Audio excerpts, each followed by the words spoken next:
Hello everyone, কি অবস্থা সবার? আমি শুয়েছিলাম, হঠাৎ করে মনে হলো যে আমার একটু চা খাওয়া খুবই দরকার।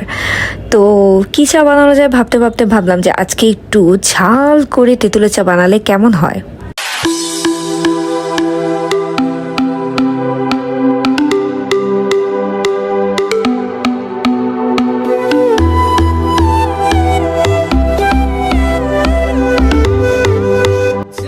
আমি সচরাচর দুধ চাটা বেশ ভালো বানাতে পারি।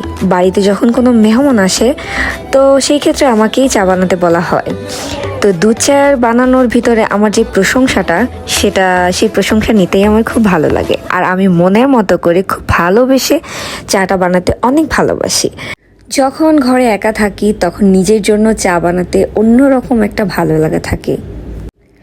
তোমরাও চাইলে তেঁতুলের চাটা ট্রাই করে দেখতে পারো, বাট আমি যতটা পরিমাণ মরিচটা দিয়েছি এটার জন্য অনেকটা ঝাল হয়ে গিয়েছিল। তোমরা চাইলে একটু কম পরিমাণ দিতে পারো।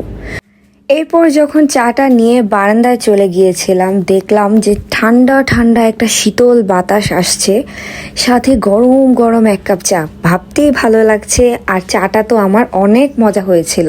সো আজকের ভিডিওটা এই পর্যন্তই। আমার ভিডিও দেখার জন্য অনেক অনেক ধন্যবাদ। নেক্সট ভিডিওতে দেখা হবে।